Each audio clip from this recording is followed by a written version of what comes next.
We have been considering in these sessions through these weeks what God's purpose for man really was when he created man.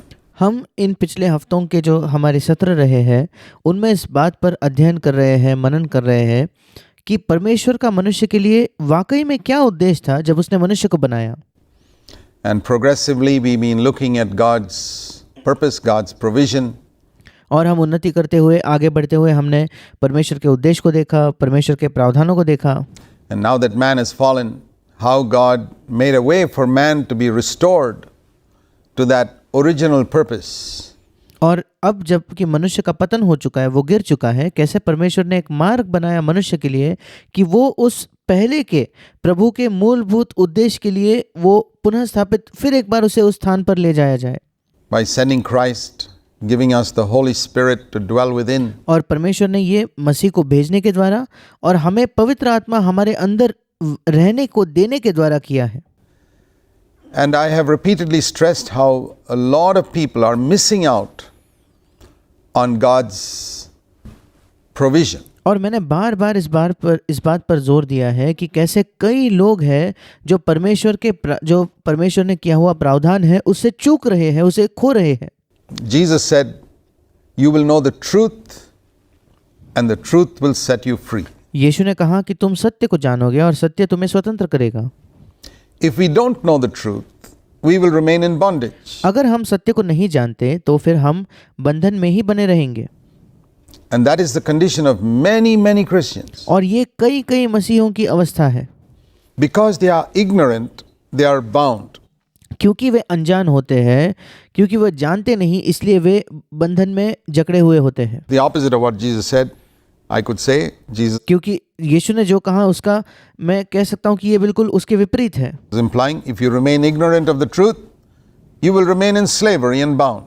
और यीशु मसीह कह रहा था अगर सत्य से तुम अनजान रहोगे, अगर सत्य तुम्हें नहीं पता होगा तो तुम गुलामी में रहोगे और बंधन में रहोगे। But if you know the truth will set you free. पर अगर तुम सत्य को जानोगे तो सत्य तुम्हें स्वतंत्र करेगा। Free from sin, पाप से स्वतंत्र, free from all the hang-ups you have in your personality because of tragedies you faced in your childhood or problems caused you by others. और आपके बचपन में जो आपने समस्याओं का सामना किया होगा या जो लोगों ने आपको तकलीफ दी होगी या जो दुख आपके बचपन में आपने झेले होंगे, उसकी वजह से जो भी आपके व्यक्तित्व के अंदर भावनात्मक जो दुख है उन सब से भी आप स्वतंत्र हो सकते हो। You can be set free from everything. That आप सब चीजों से स्वतंत्र किए जा सकते हो। is not a single problem in your life that God cannot solve. आपके जीवन में ऐसा एक भी समस्या नहीं है जो परमेश्वर जिसका उत्तर नहीं दे सकता, जिसका हल नहीं कर सकता। There is no hangover from the past that God cannot deal with. आपके अतीत में से ऐसी कोई भी दुख नहीं है, कोई भी आपके अंदर ऐसी बात नहीं है जिसको परमेश्वर जिसका हल नहीं कर सकता। This is the wonderful message of the gospel. और सुसमाचार का यह अद्भुत संदेश है। It doesn't matter what your background is, इससे कोई फर्क नहीं पड़ता आपकी पृष्ठभूमि क्या है, where you came from, आप कहाँ से आए हो, how you were brought up. आपकी परवरिश किस तरीके से हुई, कहाँ बड़े हुए। God can solve everything परमेश्वर सब चीजों को संभाल कर सब चीजों का हल कर सकता है and make you a glorious Christian. और आपको एक महिमामय मसीही बना सकता है। Make you like Christ increasingly if you are willing. और आपको बढ़ते क्रम में वो मसीह के जैसे बना सकता है अगर आप इच्छुक हो तो। You know, Jesus once used these words in Matthew 11 and verse 29. एक बार यीशु मसीह ने इन शब्दों का इस्तेमाल किया मत्ती रचित सुसमाचार उसके 11वें अध्याय के 29 वचन में। He said, "Take my yoke upon you यीशु ने कहा मेरा जुआ अपने ऊपर उठा लो and learn from me, और मुझसे सीखो, for I am gentle and humble in heart." क्योंकि मैं नम्र और मन में दीन हूँ। Now, in an earlier study, we saw the exhortation in Philippians 2:5. अब पिछले हमारे एक अध्ययन में हमने देखा था कि फिलिपियों 2:5 में हमें जो उपदेश दिया गया है, saying, "Have this mind in you, which was also in Christ Jesus." Have कि तुम में यही स्वभाव हो जो मसीह यीशु का भी था, this attitude in you, which was in Christ. आपके अंदर यही रवैया होना चाहिए जो मसीह के अंदर जो रवैया था। Now, Jesus is saying the same thing here. अब यहाँ यीशु मसीह बिल्कुल वही बात हमें कह रहा है। Learn from me, he says. यीशु मसीह कहता है मुझसे सीखो, Not just from a book. केवल किसी किताब से नहीं। Do you know one big difference between the Old Testament and the New Testament is क्या आप जानते हो कि पुराने नियम और नए नियम में एक बड़ा अंतर ये है, this? That in the Old Testament they only had a book. पुराने नियम में उनके पास केवल एक पुस्तक थी। No man could stand up in the Old Testament and say, follow me, look at me, learn from me. पुराने नियम में कोई भी व्यक्ति खड़ा होकर ये नहीं कह सकता था कि देखो मेरा अनुसरण करो, मुझे देखो, मुझसे सीखो। But in the New Testament, we don't only have a book, we have a person. पर नए नियम में हमारे पास ना केवल एक पुस्तक है, पर अब हमारे पास एक व्यक्ति भी है। The person of Jesus Christ, dead and risen. और यीशु मसीह का व्यक्तित्व, यीशु मसीह जो व्यक्ति है जो मरा और फिर जी उठा। And the Holy Spirit to show us what Christ is like और पवित्र आत्मा है हमारे पास जो हमें दिखाएगा कि मसीह कैसा है and to make us like him. और हमें उसी के समान बनाएगा। Now, which do you think is easier? To learn swimming on a blackboard or to learn swimming by a person jumping into the river and showing you what to do? अब आप बताइए कौन सा आपको लगता है ज़्यादा आसान है? क्या आप तैरना ऐसे सीख सकते हो कि कोई आकर उस ब्लैक बोर्ड पर आपको लिखकर दिखाए कैसे तैरा जाता है, या कोई व्यक्ति खुद नदी में कूद कर आपको ये दिखाता है कि कैसे तैर सकते हो आप पानी में? You know the answer. आप इसका जवाब जानते हो। From a book, you can have all the theory of swimming explained there. You may never किसी भी किताब से शायद आपको पूरी की पूरी उसका किताबी ज्ञान मिलेगा कि किस प्रकार से तैरा जाता है, पानी में कैसा तैरना होता है, learn it.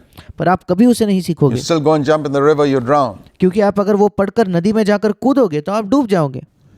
But if you have a person who's got into the river and says, see what I'm doing and follow me, पर अगर आपके पास एक व्यक्ति है जो खुद नदी में जाता है और कहता है देखो मैं क्या कर रहा हूँ, वो देखो और मेरा अनुसरण करो, it is so much easier. फिर वो बहुत ज़्यादा आसान बन जाता है।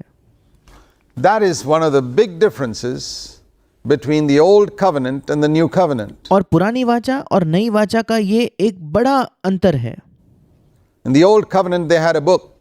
पुराने नियम में उनके पास पुरानी वाचा में उनके पास एक पुस्तक थी, The book of the law. व्यवस्था की पुस्तक।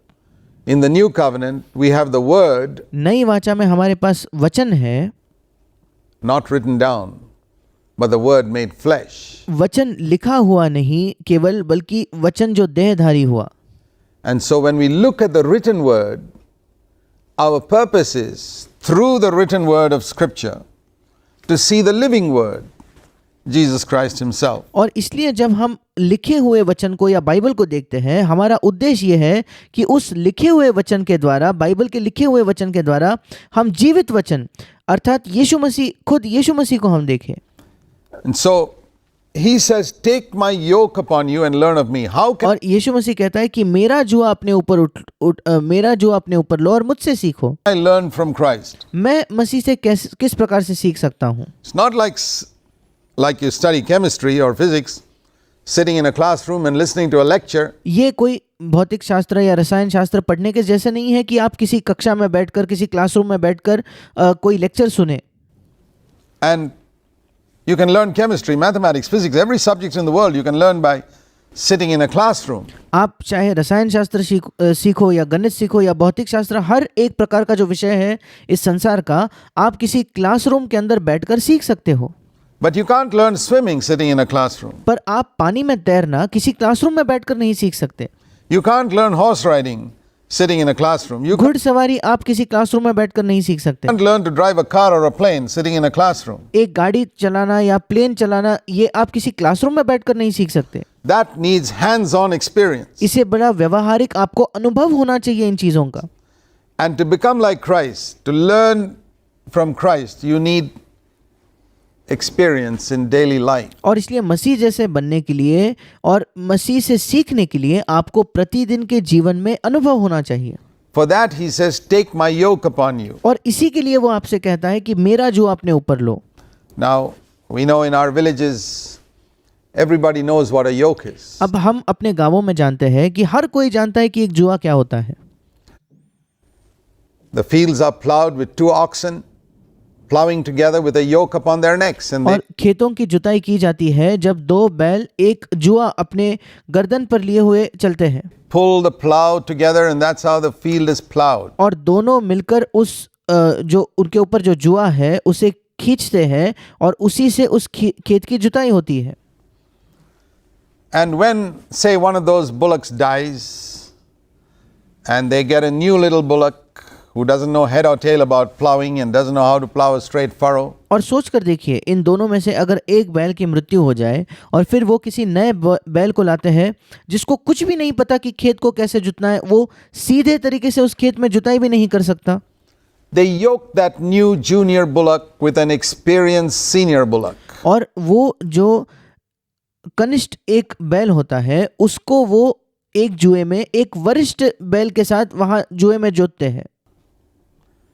And it's as it were the senior bullock tells the junior bullock, take my yoke upon you and learn from me. और फिर मानो वो वरिष्ठ बैल जो है वो उस कनिष्ठ बैल से कहता है कि मेरा जुआ अपने ऊपर उठा लो. Just walk at the pace I'm walking. मैं जिस तेजी से चलता हूँ उसी तेजी से तुम भी चलो. Walk in the direction I'm walking. जिस दिशा में मैं चलता हूँ उसी दिशा में तुम चलो. And in a few weeks you'll be able to plow a straight furrow. और कुछ ही दिनों में तुम बिल्कुल सीधे तरीके से इस खेत को जोत पाओगे. You'd have learned from me. तुम मुझसे सीख जाओगे. So it's not vocal communication, do this, do that. और ये केवल शब्दों का इस्तेमाल करके वो वार्तालाप नहीं कर रहे कि देखो ये करो ये मत करो.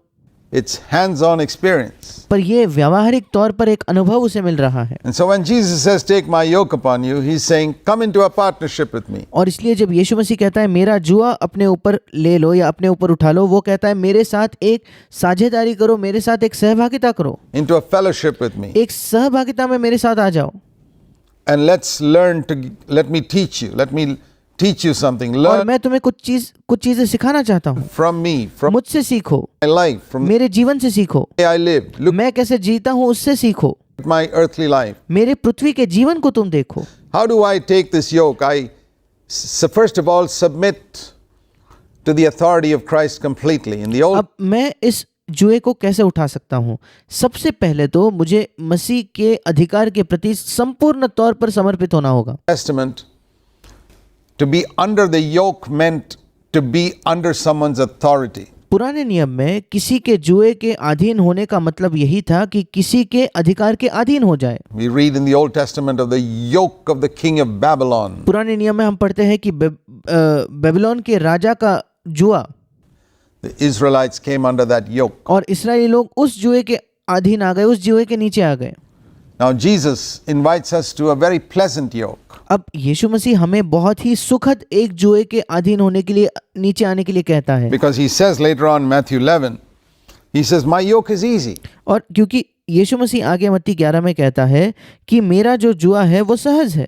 It's very kind and pleasant type of yoke. It's not और वो मेरा जो जुआ है वो बहुत ही भला और बहुत ही सुखद तरीके का, सुखद प्रकार का जुआ है. a heavy yoke ये कोई भारी जुआ नहीं है, like the yoke of the king of Babylon on the Israelites. No, जिस प्रकार से बेबीलोन के राजा का जो जुआ था वो इसराइलियों के ऊपर था, उतना भारी ये जुआ नहीं है. it's a easy, pleasant yoke, and my load is light. नहीं, ये बहुत ही आसान और सुखद ऐसा जुआ है और मेरा बोझ, यीशु कहता है, वो हल्का है.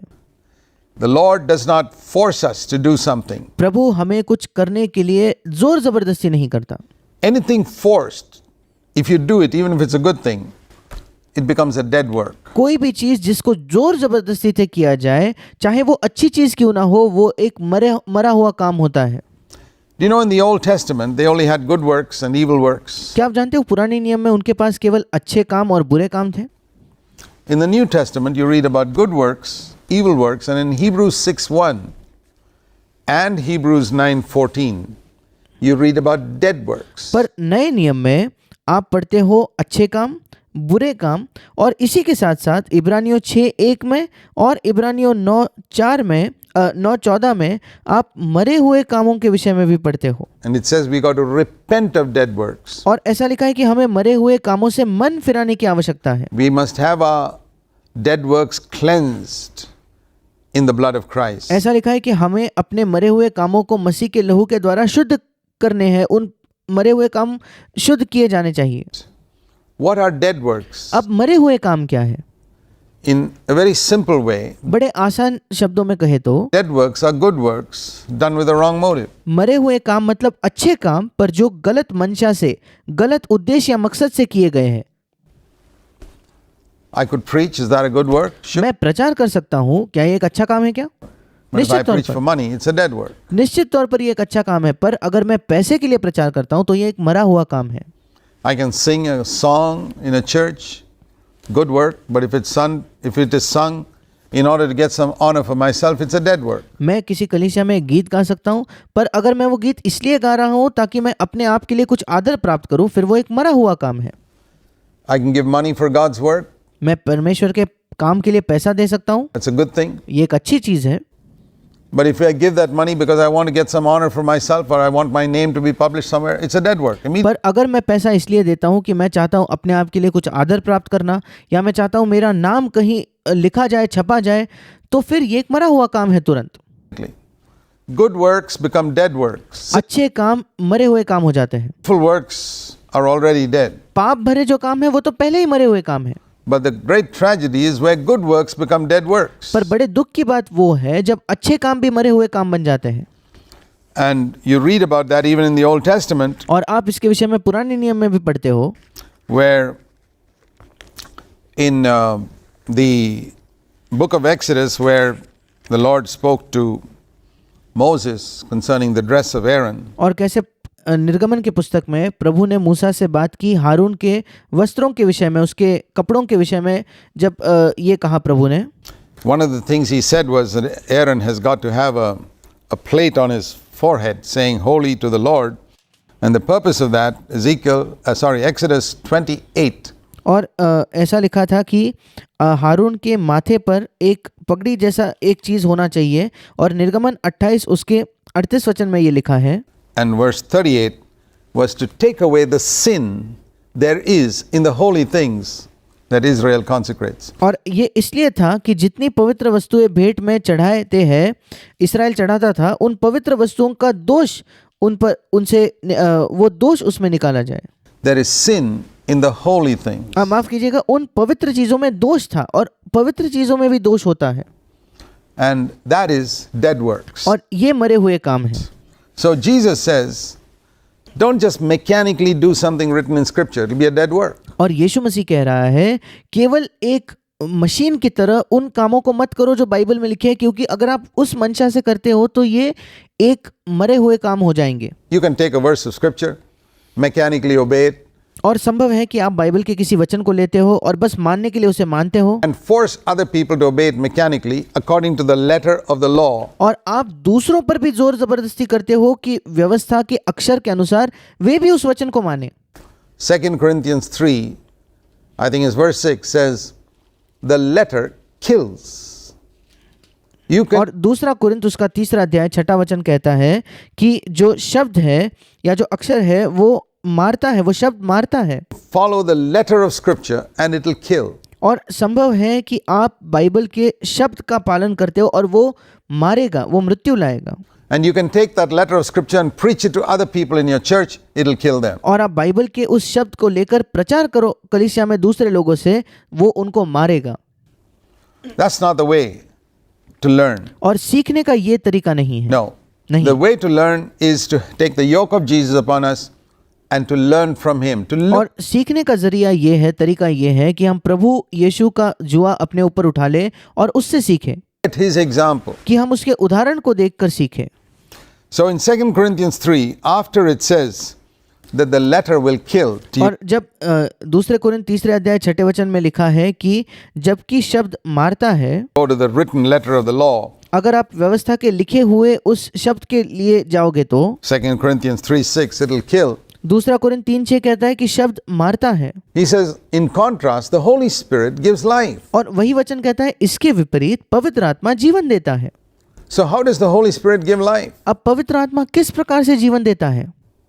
By showing us, when we read scripture, not a verse or a commandment, but the glory of Jesus Christ. वो हमें जीवन इस तरीके से देता है कि जब हम बाइबल पढ़ते हैं वो हमें कोई वचन या कोई आज्ञा नहीं दिखाता, बल्कि वो हमें यीशु मसीह के महिमा को दिखाता है। So, in other words, when I look at Scripture, I have to see Jesus there. और दूसरे शब्दों में जब मैं बाइबल को पढ़ता हूँ तो मुझे वहाँ यीशु को देखना है। That's what it says further down in 2 Corinthians 3 and verse 18. और वहीं उसी अध्याय में नीचे 2 कुरिन्थ 3 अध्याय 18 वचन यही बात कहता है, With unveiled face, I look into this mirror of God's word, and what do I इस उघाड़े चेहरे से मैं परमेश्वर के वचन को देखता हूँ और फिर मैं उसमें क्या देखता हूँ, मैं जब इस दर्पण में देखता हूँ see there? I see the glory of Jesus Christ there. और वहाँ मैं यीशु मसीह के महिमा को देखता हूँ। And और little by little, the Holy Spirit changes me into that likeness. अंश अंश करके पवित्र आत्मा मुझे उसी स्वरूप में बदलते जाता है। And so we see here that the whole purpose with which God has given us the scriptures is not just for us to follow letter of the law. और इसलिए संपूर्ण जो उद्देश्य है क्यों परमेश्वर ने हमें वचन को दिया है, बाइबल को दिया है, वो केवल इसलिए नहीं कि हम व्यवस्था के उस शब्द का पालन करें केवल। That'll make you a Pharisee. You know? ये तो आपको एक फरीसी बनाएगा। Pharisees who killed Jesus Christ were people who followed the letter of the law. और फरीसी जिन्होंने यीशु मसीह को मारा वो ऐसे लोग थे जो व्यवस्था के शब्द का पालन करते थे। And they kept on trying to find fault with people. They और वे निरंतर लोगों में दोष निकालने की कोशिश करते थे। might catch a woman in adultery and go to the letter of the law and want to stone her to death. And Jesus, वे व्यभिचार में पकड़े हुए स्त्री को व्यभिचार करते हुए स्त्री को पकड़ते हैं और फिर व्यवस्था के शब्द को देखकर कहते हैं कि वे उसका पथराव करके उसे मार देना चाहते थे would set her free और यीशु उसे स्वतंत्र कर देता, because they didn't understand the heart of God. क्योंकि वे फरीसी लोग परमेश्वर के हृदय को नहीं समझ पाए। They kept the letter of the law and they wanted to kill people, punish people. और वे व्यवस्था के शब्द को मानकर लोगों को मारना चाहते थे, उनको दंड देना चाहते थे। Whereas God was always interested in redeeming people. If he- बल्कि परमेश्वर की हमेशा से चाहत यही थी कि वो मनुष्यों को छुड़ाए, लोगों को छुड़ाए। if God sees a man in sin, he wants to save that man. जब परमेश्वर किसी मनुष्य को पाप में देखता है वो उस व्यक्ति को पाप से छुड़ाना चाहता है। When the Pharisees saw a man in sin, they were considering which verse to use to put him out of the church. जब फरीसी किसी मनुष्य को पाप करते हुए देखते तो वे इसी बात को ढूंढते कि वो इसी बात को सोचते कि कौन सा वचन वो ढूंढने लगते ताकि इस वचन का इस्तेमाल करके उस व्यक्ति को कलीसिया से बाहर निकाल दिया जाए। So you find there are people like that even today. और आप पाते हो कि आज भी इस प्रकार के लोग हैं। When they see a person in sin, they want to find which verse is there to condemn him. जब वे किसी व्यक्ति को पाप में देखते हैं तो वे इसी खोज में रहते हैं कि कोई वचन देखे जिससे उस पर दोष लगाया जाए, उस पर दंड आज्ञा दी जाए। Whereas when God sees a man in sin, he wants to see how he can save him. पर जब परमेश्वर किसी मनुष्य को पाप में देखता है तो परमेश्वर यही देखता है कि किस प्रकार से वो उसे छुड़ा सकता है। So that's an example of how the letter kills, but the Spirit gives life. और यही एक उदाहरण है कैसे शब्द मारता है पर आत्मा जीवन देता है। You go to the letter of the law and you'll find a verse to hit somebody on the head with. आप अगर व्यवस्था के शब्द को देखोगे तो आपको एक वचन मिलेगा जिसका इस्तेमाल करके आप किसी को सिर पर जाकर मार सको। Whereas if you go to the Holy Spirit, He'll show you the glory of Jesus there. पर अगर आप पवित्र आत्मा को देखोगे तो वो आपको वहां पर यीशु के महिमा को दिखाएगा। And if you want life, you got to see Jesus right through Scripture. और अगर आप जीवन चाहते हो तो आपको पूरे बाइबल में यीशु को देखना होगा And say, Lord, help me to understand your nature. और कहना होगा कि प्रभु मेरी सहायता कर कि मैं तेरे स्वभाव को समझ पाऊं। Learn from me. Take my yoke upon you and learn from me. और यीशु कहता है मुझसे सीखो, मेरा जो अपने ऊपर लो और मुझसे सीखो। For example, उदाहरण के तौर पर if we were to look at the humility of Jesus Christ, अगर हम यीशु मसीह के नम्रता को देखते तो you know, the world can see the glory of God in creation. Yeah, there's a glory there. और ये संसार जो है परमेश्वर के महिमा को सृष्टि में, इस बनाए हुए सृष्टि में देख सकता है क्योंकि हाँ उस बनाए हुए सृष्टि में महिमा है। Stars, the planets and all the wonders there are in this universe. और ये जो तारे हैं, ये जो ग्रह हैं और सारे जो अद्भुत चीजें इस पूरे विश्व में है। But to the disciple of Jesus, the glory of God is not seen in creation primarily. पर यीशु का जो शिष्य है उसके लिए परमेश्वर की महिमा प्राथमिक तौर पर उसे सृष्टि में नहीं दिखाई पड़ती, but in the character and person of Jesus Christ. बल्कि यीशु मसीह के चरित्र और यीशु मसीह के व्यक्ति में उसे वो महिमा दिखाई पड़ती है, In his humility, मसीह के नम्रता में, in the way he lived on this earth. और जिस तरीके से वो इस जीवन पर जिया उसमें। When we think of the very fact that he did not consider equality with God as something to be held on to and grasped. और जब हम इस सत्य के बारे में सोचते हैं कि यीशु मसीह ने परमेश्वर के साथ एक होने को कोई ऐसी वस्तु ना समझा कि जो वो जकड़े रहे और उसे थामे रहे, पकड़े रहे, but came down and became a man, that itself is a tremendous step in humility. बल्कि वो नीचे आया और एक मनुष्य बना, ये अपने आप में नम्रता का एक बहुत बड़ा कदम है। I mean, just picture this. If you as a dignified human being want to help a worm, a wretched worm crawling on the ground, अब सोच कर देखिए, इसका चित्र कीजिए, आप एक आत्मसम्मानी जो मनुष्य हो, अगर आप जमीन पर रेंगने वाले कीड़े की सहायता करना चाहते हो तो, and you love that worm so much because it doesn't know how to conduct itself, और आपको उस कीड़े से इतना प्रेम है क्योंकि वो कीड़ा नहीं जानता उसका बर्ताव कैसा होना चाहिए। you become a worm in order to get, if you go to that worm as a man, the worm will be terrified. और आप कीड़ा बनकर जाते हो, क्यों? क्योंकि अगर आप एक मनुष्य बनकर उसके सामने जाओ तो वो कीड़ा डर जाएगा। But you become a worm in order to communicate to that worm. और आप खुद एक कीड़ा बन जाते हो ताकि जाकर आप उस कीड़े से बात कर सको And lead it to a higher life. और उसे एक ऊंचे जीवन की ओर ले जा सको। This is a picture of what Jesus Christ did. ये एक चित्र है कि यीशु मसीह ने क्या किया। The difference between God and man is much greater than the difference between man and a little worm that crawls on the ground. और परमेश्वर और मनुष्य के बीच जो अंतर है वो ज़्यादा महान है इसके बजाय जो अंतर मनुष्य और एक छोटे जमीन पर रेंगने वाले कीड़े में है।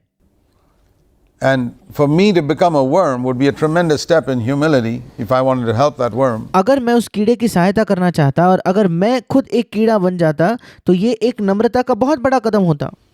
For God to become a man is 1,000,000 times greater step in humility. पर परमेश्वर के लिए एक मनुष्य बनना ये तो करोड़ों गुना ज़्यादा बड़ा कदम है नम्रता में। And if we don't see that, we have not seen the glory of Jesus Christ. और अगर हम इसके नहीं देखते तो हम यीशु मसीह के महिमा को हमने नहीं देखा है। This is why I say I'm against all these people who say that Jesus was a great prophet or a philosopher or a religious leader. No, he was not. He was the Son of God. और इसलिए मैं बिल्कुल इन लोगों के विरुद्ध में हूँ जो कहते हैं नहीं यीशु मसीह बहुत महान भविष्यद्वक्ता था, वो बहुत एक ज्ञानी व्यक्ति था, विद्वान था और एक धार्मिक अगुवा था। नहीं, वो नहीं था, वो परमेश्वर का पुत्र था। Who came in human form. He was God परमेश्वर का पुत्र जो मनुष्य रूप लेकर आया, manifest in the flesh. वो परमेश्वर था जो देहधारी हुआ, देह में प्रकट हुआ। He was not just one of the many incarnations of God. No, he और वो परमेश्वर के कई अवतारों में से एक अवतार नहीं था। was the only incarnation of God on the face of this earth. इस समस्त पृथ्वी पर वो परमेश्वर का इकलौता अवतार था। If you say anything other than that, you rob him of his glory. अगर आप इसके अलावा कोई और चीज कहते हो तो आप उसके महिमा को छीन रहे हो, उसकी महिमा को चुरा रहे हो। He was God manifest in the flesh. और वो परमेश्वर था जो शरीर में, देह में प्रकट हुआ। And there we see his humility.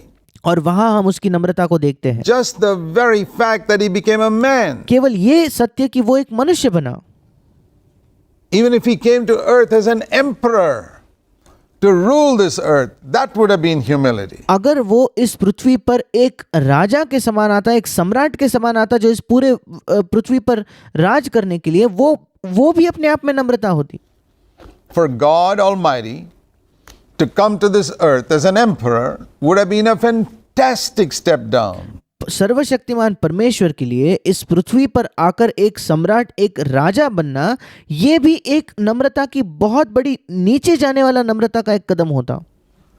But the wonderful thing is that when he came to earth, he did not choose to be an emperor. पर अद्भुत बात यह है कि जब वो इस पृथ्वी पर आया तो उसने सम्राट या राजा होने का चुनाव नहीं किया। The wise men who came hearing of the birth of Jesus looked for him in the wrong place. They और जो बुद्धिमान लोग थे जो यीशु के जन्म के बारे में सुनकर उसे देखने आए, वे उसे गलत जगह जाकर ढूंढ रहे थे। followed the star, उन्होंने उस तारे का पीछा किया। and when they came to Jerusalem, we read in Matthew chapter 2 that they said, "Hey, we don't need to follow the star anymore. और जब वे यरूशलेम में आए तो हम पढ़ते हैं मत्ती रचित सुसमाचार उसके दूसरे अध्याय में कि उन्होंने कहा, देखो अब हमें इस तारे का पीछा करने की कोई आवश्यकता नहीं, Because the king of the Jews, where will he be born? In a palace, of course." क्योंकि यहूदियों का राजा, उसका जन्म कहाँ होगा? निश्चित तौर पर किसी राजमहल में हुआ होगा। So they stopped following the star, and that's where those wise men became foolish. और इसीलिए उन्होंने उस तारे का पीछा करना बंद कर दिया और इसी जगह वे बुद्धिमान मनुष्य जो थे वे मूर्ख बन गए। And they went to the palace to find where the king of the Jews was born, and the people in the palace did not have a clue.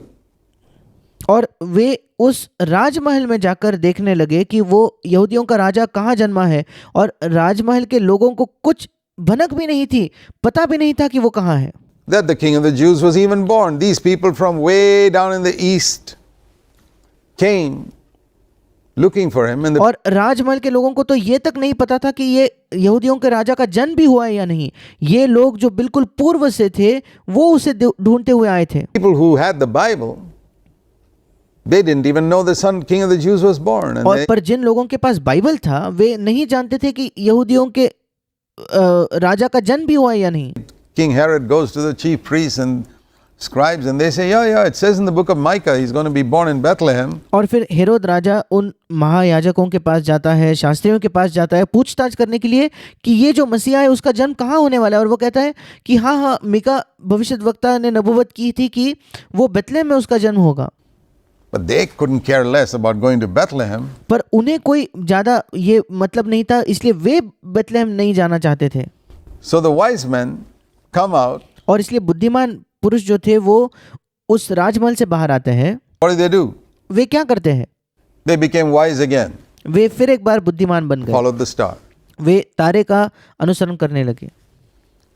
And when they followed the star, they get the surprise of their life. और जब वे तारे का अनुसरण करके उसका पीछा करते हैं वो अपने जीवन का सबसे बड़ा आश्चर्य अचंभित हो जाते हैं यहाँ। That this one who was the king of the Jews is in a little house. ये व्यक्ति जो यहूदियों का राजा है वो एक छोटे घर में है, Little hut. एक छोटी झोपड़ी में है। They didn't come in time for the birth. वे समय से नहीं पहुंचे, उन्होंने जन्म नहीं देखा यीशु का। If they had come in time for the birth, they'd have seen him in a stable with the cows and the donkeys. अगर वे उस जन्म के समय आ जाते तो वे उसे उस चरनी में, उस गौशाला में देखते, गायों के साथ और गधों के साथ। They came a little late. उन्हें थोड़ी देरी हो गई। Perhaps they were held up because they stopped following the star. शायद उनकी देरी इस वजह से हुई क्योंकि वो तारे का पीछा करना उन्होंने बंद कर दिया था। And they deviated and went to Herod's palace instead of going straight to Bethlehem. और सीधे बेथलेहम में जाने के बजाय रास्ता भटक कर वे हेरोद के राजमहल में गए। If they had come to Bethlehem, they would have seen that wonderful sight of the Son of God born in a stable, but they missed that. अगर वे बेथलेहम में पहुंच जाते सही समय पर तो वे उस अद्भुत दृश्य को देख पाते कि परमेश्वर का पुत्र एक चरनी में उसने जन्म लिया, पर वे उस दृश्य से चूक गए। By the time they came, he had moved out of the stable and was living in a house. And जब तक वे आए उस समय तक तो वो उस चरनी से निकलकर वे एक घर में आ गए थे। they came and saw him in the house. क्योंकि ऐसा लिखा है कि उन्होंने आकर उसे घर में देखा।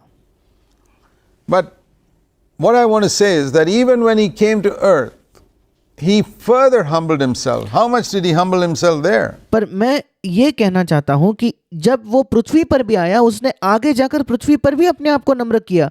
उसने कितना अपने आप को वहां नम्र किया? Not just a little bit. ऐसा नहीं कि थोड़ी मात्रा में उसने अपने आप को नम्र किया। I mean, if he was born in a middle class family, that itself would have been humility. अगर यीशु मसीह का जन्म किसी मध्यम वर्गीय परिवार में होता तो ये अपने आप में नम्रता होती, नम्रता का एक कदम होता। If he had been born in a servant's home, that would have been even a greater humility. पर और अगर उसका जन्म किसी दास के घर में होता तो वो भी थोड़ी ज्यादा महान नम्रता होती। But think of this. पर इसके बारे में सोचकर He देखिए, was born in a cow shed. उसका जन्म एक गौशाला में हुआ। In my entire life, I have never heard of anyone who was so poor that his child was born in a cow shed with the cows and donkeys. मैंने अपने संपूर्ण जीवन में किसी के बारे में नहीं सुना जो इतना गरीब था कि उसके बच्चे का जन्म किसी गौशाला में गायों के और गधों के बीच में हुआ है। Never. कभी नहीं। I don't know if there was any human being on the face of the earth who was so poor that his mother could deliver him only in a cow shed. मैं नहीं जानता कि इस पूरे विश्व में, इस पूरे पृथ्वी पर दूसरा कोई मनुष्य है क्या जो इतना गरीब था कि उसकी माँ उसको केवल जन्म एक गौशाला में ही दे पाए। That's where the Lord Jesus Christ is unique. और इसी स्थान में प्रभु यीशु मसीह बिल्कुल अनोखा है। Why did he go from the highest place in heaven to the lowest place on earth in a cowshed with the donkeys? क्यों उसने स्वर्ग के उस सबसे उच्चतम, सबसे ऊंचे स्थान से पृथ्वी के सबसे नीचे के स्थान पर आया जहां वो एक गौशाला में गधों के बीच में उसका जन्म हुआ? Because he wanted to save people. He came underneath everybody in order to lift everybody up. क्योंकि वो लोगों को बचाना चाहता था, उनका उद्धार करना चाहता था। वो लोगों सब के नीचे आया ताकि वो सबको ऊपर उठा सके। How can you lift people up if you don't go underneath them? आप कैसे लोगों को उठा पाओगे अगर आप खुद उनके नीचे नहीं जाओगे तो? You can't sit on top of them as a ruler and expect to lift them up. You can give orders to them if you sit as a ruler. अगर आप ये अपेक्षा नहीं कर सकते कि उनके ऊपर एक शासक के तौर पर, अधिकारी के तौर पर बैठकर उनको आप उठाने की अपेक्षा नहीं कर सकते। हाँ, अगर आप उनके ऊपर एक शासक, एक अधिकारी बनकर बैठ गए तो आप उन्हें जरूर कोई हुक्म सुना सकते हो। But if you want to lift them up, you got to go underneath them. पर अगर आप उन्हें उठाना चाहते हो तो आपको उनके नीचे जाना होगा। And he was determined to go underneath every single human being that ever lived. और उसने ये तय कर लिया था कि हर एक मनुष्य जो कभी जिया होगा उसके नीचे यीशु जाना चाहता था। And that's why he was born in a cowshed. और इसी वजह से एक गौशाला में उसका जन्म हुआ। The lowest possible place to be born in. He was सबसे नीचे का स्थान जिसमें जन्म कोई पा सकता है, born there. उसका जन्म वहां हुआ। And there we see his humility. Now और the वहां हम उसकी नम्रता को देखते हैं। wonderful thing is that this was not accidental. अब अद्भुत चीज ये है कि ये कोई दुर्घटना नहीं थी या ये कोई अचानक होने वाली बात नहीं थी। See, you may have been born at home or in a hospital, but you never had a choice in where you were to be born. अब You देखिए, आपका जन्म किसी घर में हुआ होगा या अस्पताल में हुआ होगा, पर आपके पास कभी ये चुनाव नहीं था कि आपका जन्म कहाँ होने वाला है। didn't choose the country you are to be born in or the family you are to be born in because you were just conceived in your mother's womb. And और आपने कभी ये चुनाव नहीं किया कि किस देश में आपका जन्म होगा या किस परिवार में आपका जन्म होगा, क्योंकि आप अपने माँ के गर्भ में उत्पन्न हुए। depending on your parents' social status, that's where they were born. You और आपके माता पिता का जो सामाजिक स्तर था उस पर निर्भर था कि आपका जन्म कहाँ हुआ। been born in an air-conditioned room in a hospital, आप हो सकता है कि आप अस्पताल के किसी एसी लगाए हुए कमरे में आपका जन्म हुआ हो, or in a room in a house. या घर के किसी कमरे में आपका जन्म हुआ हो। You didn't choose where to be born. आपने ये चुनाव नहीं किया कि आपका जन्म कहाँ होगा। There was only one person who was born on this earth who chose where he wanted to be born. इस पृथ्वी पर केवल एक ही व्यक्ति था जिसने ये चुनाव किया कि वो कहाँ जन्म लेना चाहता है, And that was Jesus Christ our Lord. और वो था यीशु मसीह हमारा प्रभु।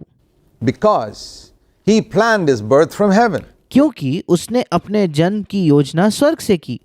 He planned his birth for thousands of years. हजारों वर्षों से उसने अपने जन्म की योजना की। The seed of the woman was promised in Genesis chapter 3. And from then itself there are 4,000 years. और उत्पत्ति उसके 3 अध्याय में ही ये प्रतिज्ञा दी गई थी कि उस स्त्री का बीज आएगा, और उस समय से ही लगभग 4000 वर्ष हो चुके थे। But he knew about that birth even before. And पर यीशु तो अपने जन्म के बारे में उससे भी पहले से जानता था। Supposing you were to plan your own birth on earth, अब सोच कर देखिए, अगर इस पृथ्वी पर आपके अपने जन्म की आप योजना कर रहे होते तो which family would you choose? आप किस परिवार का चुनाव करते? Which town would you choose? कौन से नगर को आप चुनते? Which place, physically, which place would you choose? Which location? शारीरिक तौर पर कौन सी जगह, भौगोलिक कौन सी जगह होती जिसको आप चुनते For you to be born? आपके जन्म के लिए? Would you choose a place like Nazareth? क्या आप नासरत जैसे किसी जगह को चुनते क्या? The Bible says, can any good thing come out of Nazareth, Nathaniel? और नासरत के बारे में बाइबल बताती है कि क्या नासरत से कोई अच्छी चीज आ सकती है कभी? Said, और ये बात नथानिएल ने कही थी। it had such a bad reputation. Would you choose a town with a bad reputation to be born in? और उसकी इतनी बुरी एक उसका नाम था उस शहर का, क्या आप कभी ये चुनाव करते कि ऐसे शहर में जन्म लेना जिसका बहुत ही बुरा नाम है? Would you choose a poor carpenter's family to be born in? Or would you क्या आप कोई बहुत ही गरीब बढ़ाई का परिवार चुनते क्या जिसमें आपका जन्म हो? choose some rich man's home? या आप किसी अमीर व्यक्ति के घर को चुनते? Where would you choose to be born? आप कहाँ चुनाव करते जन्म लेने के लिए? Would you choose a despised slave nation like Israel, which was under the Romans? क्या आप बहुत ही तुच्छ जाने हुए गुलामी के देश को चुनते क्या, जैसे इस्राएल था, क्योंकि इस्राएल रोमियों की गुलामी के अधीन था? And which location would you choose? और Would you इससे बढ़कर आप कहाँ जन्म लेने की कौन सी जगह चुनते? choose a cowshed? क्या आप एक गौशाला चुनते क्या? Why did Jesus deliberately choose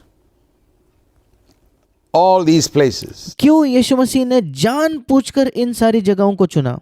And not only that, you see केवल इतना ही नहीं, his humility in his genealogy. और यीशु मसीह के वंशावली में भी आप उसकी नम्रता को देखते हो। In Matthew chapter 1, मत्ती रचित सुसमाचार उसके पहले अध्याय में, generally speaking, when the Jewish people wrote their genealogies, they never mentioned any women's names. आम तौर पर जब यहूदी लोग अपनी वंशावली को लिखते थे, वे कभी भी स्त्रियों के नाम का जिक्र नहीं किया करते थे। Only men's names. It was a male-dominated society. केवल पुरुषों का ही नाम लिखा जाता था, क्योंकि वो भी एक पुरुष प्रधान, एक पुरुषों को प्रमुखता देने वाला एक समाज था। But in this genealogy of Jesus, which goes all the way up to Joseph, who's the husband of Mary, his mother, और ये जो वंशावली जो यूसुफ तक पहुंचती है, जो मरियम यीशु के माँ का पति था, we read the names of 4 women. और हम इन यहाँ 4 स्त्रियों के नाम को पढ़ते हैं। And 3 of them are in the physical ancestry of Jesus Christ. और उनमें से 3 स्त्रियां तो ऐसे हैं जो यीशु मसीह के शारीरिक वंशावली में भी हैं। The first one is in Matthew chapter 1, verse 3, Tamar, सबसे पहली है मत्ती रचित सुसमाचार पहले अध्याय के 3 वचन में, जो है Tamar, who produced a son called Perez. जिसका फिरिस नामक एक पुत्र हुआ। And the interesting thing there, if you read way back in Genesis chapter 38, is that this woman Tamar was actually Judah's daughter-in-law. और सब दिलचस्प बात यह है, अगर आप पीछे जाकर उत्पत्ति उसके 38 अध्याय में पढ़ो तो ये जो तामार स्त्री थी वो यहूदा की बहू थी वाकई में। तो It was incest in the family. ये परिवार के अंदर अगम्यागामन था, या परिवार के अंदर का ये व्यभिचार था। Father-in-law and daughter-in-law had sex and they had a child. और ससुर और बहू के बीच यौन संबंध हुआ और उनका एक पुत्र हुआ, And that child's name was Perez. और उस बच्चे का नाम फिरिस रखा गया। And Jesus from heaven chooses that line. Say, I'll come through that line. और यीशु मसीह स्वर्ग से वो वंशावली चुनता है कि देखो मैं इस वंशावली से आने वाला हूँ। Would you like to choose a line for your ancestry which involves incest? क्या आप अपने वंशावली के लिए ऐसी वंशावली चुनोगे क्या जिसके अंदर अगम्यगामन का पाप था, या पारिवारिक व्यभिचार का पाप था? Father-in-law, daughter-in-law relationship. Would you even want that, or would you avoid it completely? और ससुर और बहू के बीच में ये संबंध, क्या आप ये चाहते भी या पूर्ण तौर पर इससे दूर भागते? He could have avoided it. He could have chosen a pure line. वो इससे बच सकता था, इसको छोड़कर एक बहुत ही शुद्ध वंशावली वो चुन सकता था, He chose that. पर यीशु ने यही वंशावली चुनी। Then the second woman mentioned here is Rahab in verse दूसरी स्त्री जिसका जिक्र यहाँ किया गया है वो है राहाब, 5. 5वें वचन में। Rahab was the most well-known prostitute in Jericho, not even a Jewish person. और यरीको में सबसे जानी मानी एक वेश्या थी राहाब, और यहाँ तक वो यहूदी भी नहीं थी, Someone who belonged to the land of Jericho, probably वो यरीको की थी, a Canaanite family. शायद किसी कनानी परिवार की थी, A prostitute who earned her money by selling her body for sex. एक वेश्या जो पैसा कमाती थी अपने शरीर को यौन के लिए बेचकर। Would you want everybody to know that your grandmother was a prostitute in the city? क्या आप चाहोगे कि सब लोग इस बात को जाने कि आपकी दादी शहर में एक वेश्या थी? Would you choose such a line if you had the choice? अगर क्या आप ऐसी वंशावली चुनते, क्या आपके पास चुनाव होता तो? And even if it was, would you put it on the first page of your biography? और अगर ये वंशावली के बारे में सच भी होता, क्या आप आपके ऊपर लिखी जाने वाली किताब के पहले पन्ने पर इसे लिखते क्या? The very first page. और यीशु के जीवन के पुस्तक पर ये तो सबसे पहला पन्ना है। The third woman mentioned here is Ruth. और तीसरी स्त्री जिसका जिक्र किया गया है वो है Ruth. Ruth is called here the wife of Boaz. और यहाँ बोआज की पत्नी को रूथ है ऐसा लिखा है। And Ruth was a Moabitess. और रूथ जो थी वो एक मवाबी थी। And she descended from Moab. Moab इसका मतलब था कि वो मवाब से उस वंशावली से आकर उसका जन्म हुआ था। was one of the sons of Lot, और मुआब जो था ये लूत का एक पुत्र था। born through his incest with his own daughter. और मुआब का जन्म हुआ था जब लूत ने अपने ही बेटी के साथ अगम्यागमन का पाप करके या व्यभिचार करके उसका जन्म हुआ। Here's another line of incest. यहाँ फिर एक बार उस वंशावली में हम अगम्यागमन देखते हैं या पारिवारिक व्यभिचार देखते The हैं। fourth woman is Bathsheba और चौथी स्त्री है बत्शेबा in verse 6 of छठे वचन में, Matthew 1, मत्ती 1 उसके छठा वचन। who David committed adultery with. और ये वो स्त्री थी जिसके साथ दाऊद ने व्यभिचार किया। She was not in the physical ancestry of Mary, but was in the physical ancestry of Joseph. वो मरियम के शारीरिक वंशावली में नहीं थी बल्कि यूसुफ के शारीरिक वंशावली में थी। But it's very interesting that all these four women have involved with some type of sexual deviation and sin in their ancestry. और बहुत दिलचस्प है इस बात को देखना कि ये जो चारों स्त्रियां थी उनके वंशावली में किसी ना किसी तरीके का यौन संबंध का एक पाप था। Ruth through her ancestor Moab, Ruth उसके वंशावली में उसके पुरखे मुआब के द्वारा, Rahab directली, राहाब खुद उसका यौन कुछ पाप था, and Tamar directly, Bathsheba directly. और तामार भी सीधा इसे यही उसका संबंध था यौन पाप से, और बत्शेबा का भी। Why did Jesus choose such a line? Saturated with sinful people. क्यों यीशु मसीह ने ऐसी वंशावली चुनी जो पापी लोगों से भरी हुई थी? Because he came to save sinners. क्योंकि वो पापियों का उद्धार करने आया। He wanted people to know, I have identified myself with a sinful line. There is no. और वो यीशु चाहता था कि लोग इस बात को जाने कि मैंने अपने आप को एक पाप भरे वंशावली से पूर्ण तौर पर एक किया है। sin in him. उसके अंदर कोई पाप नहीं था, But he identified himself totally with a terribly sinful line. पर उसने पूर्ण तौर पर अपनी पहचान एक बहुत ही बदतर और पापी वंशावली में बना ली, So that he could save people who have been involved in incest, who've been involved in adultery, who've been prostitutes. It doesn't matter who. ताकि वो उन लोगों का उद्धार कर सके जिन्होंने अगम्यागमन किया है, पारिवारिक व्यभिचार किया है, जिन्होंने व्यभिचार किया है, जो वैश्याएं रहे, चाहे कुछ भी क्यों ना उन्होंने किया। He came to save sinners. वो पापियों का उद्धार करने के लिए, पापियों को बचाने के लिए आया। And in order to save sinners, he didn't care what people thought about him. His और पापियों को बचाने के लिए, उनका उद्धार करने के लिए उसे कोई फर्क नहीं पड़ा कि लोग उसके बारे में क्या सोचते हैं। humility was so total. उसकी नम्रता इतनी पूर्ण, इतनी संपूर्ण थी। Identified himself completely with the human race. उसने पूर्ण तौर पर अपने आप को मनुष्य जाति से एक कर लिया। There we see his tremendous humility. यहाँ हम उसके अद्भुत नम्रता को देखते हैं। And there, when we compare our own pride It's so foolish. और वहाँ जब हम अपने खुद के घमंड की तुलना करते हैं तो ये कितना मूर्ख है। May God help us to learn something from the humility of Jesus. और परमेश्वर हमारी सहायता करे कि यीशु की नम्रता से हम कुछ सीखें। If the Holy Spirit is to make us like Jesus, He must bring us to the place where we don't despise sinners. अगर पवित्र आत्मा को हमें यीशु की तरह बनाना है तो उसे हमें उस स्थान पर लाना पड़ेगा जहां हम पापियों को तुच्छ नहीं जानते। We recognize that we are sinners ourselves, हम इस बात को पहचान लेते हैं कि हम खुद पापी हैं and we are willing to identify with them even if we are free from sin. और हम उनके साथ अपने आप को अपनी पहचान बनाने के लिए तैयार है, इसके बावजूद कि आप अगर पाप से स्वतंत्र हो तो भी, In order to save them from their wretched condition. क्योंकि हम उनके अभागे अवस्था से उनका उद्धार करना चाहते हैं, उनको बचाना चाहते हैं। There we see the glory of Jesus' humility. यहाँ हम यीशु की नम्रता के महिमा को देखते हैं। The Holy Spirit wants to make you like that. पवित्र आत्मा आपको इस तरीके से बनाना चाहता है, ऐसा बनाना चाहता है। God bless you. परमेश्वर आपको आशीष दे।